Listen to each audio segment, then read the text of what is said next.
General గా చాలా మందికి వర్కౌట్ చేస్తున్నప్పుడు కొంచెం మినిట్స్ లోనే టైర్డ్ అయిపోతారు. బేసికలీ కార్డియో చేస్తున్నప్పుడు కూడా బ్రీదింగ్ డిఫికల్టీలా అనిపించవచ్చు. సో ప్రాబ్లమ్ మీ ఫిట్నెస్ లో ఉందా లేకపోతే మీ నోస్ లో ఉందా? ఈ రోజు మనం దాని గురించి తెలుసుకుందాం. నేను doctor Aisha Tasneem, consultant ENT surgeon at Asian ENT Begumpet.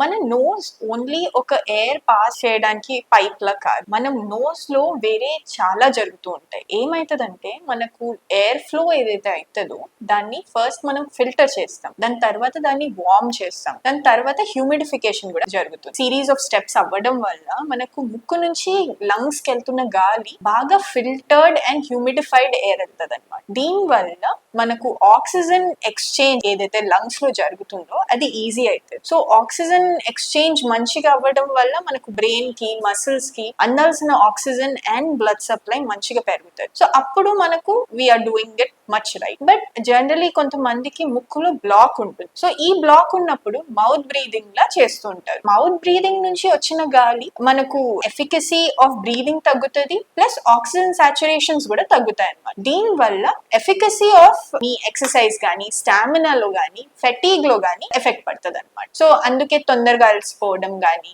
బాగా టైర్డ్ గా అనిపించడం గానీ అనిపించవచ్చు. సో నోస్ బ్లాక్ అనేది ఎందుకు రావాలి? జనరలీ చాలా మందికి ముక్కులో స్ట్రక్చరల్ అబ్స్ట్రక్షన్స్ అనేవి ఉంటాయి. ఎలా అంటే ముక్కు మధ్యలో బోన్ డీవియేటెడ్ ఉండడం గానీ, లేకపోతే చుట్టుపక్కల జనరలీ మనకు కండలు ఉంటాయి ముక్కులో, సో అవి సైజ్ పెరగడం గానీ, లేదా ఎలర్జీస్ వల్ల ముక్కులో పాలిప్స్ లా డెవలప్ అవ్వడం గానీ జరుగుతుంది. ఇంకా కొంతమందికి సైనసైటిస్ లా ఇష్యూస్ ఉండి ముక్కు అనేది ఎప్పటికీ బ్లాకే ఉంటుంది. సో ఇలాంటి వాళ్ళు ఎక్సర్సైజ్ చేసినప్పుడు బాగా ఆయాసం రావడం గానీ, బాగా తొందరగా అలసిపోతున్నట్టు అనిపించడం గానీ జరగచ్చు. సో దీనికి మీరు చేయాల్సింది ఏంటి అంటే, ఫస్ట్ దీన్ని రికగ్నైజ్ చేసి మీ ENT స్పెషలిస్ట్ ని కలవడం ఇంపార్టెంట్. సో ENT స్పెషలిస్ట్ మీ డైలీ రొటీన్ ని కూడా ఎగ్జామిన్ చేసి మిమ్మల్ని నేసల్ ఎండోస్కోపీ చేసి కావాల్సిన టెస్ట్ అవన్నీ రాసి చూస్తారు. సో చాలా మందికి ఈ ముక్కులో అబ్స్ట్రక్షన్ తో పాటు స్నోరింగ్ ప్రాబ్లం ఉంటుంది, డే టైమ్ స్లీపీనెస్ ప్రాబ్లం ఉంటుంది. ఇవన్నీ కూడా ఎవాల్యుయేషన్ అవసరం పడుతుంది అనమాట. ఎందుకంటే మనకు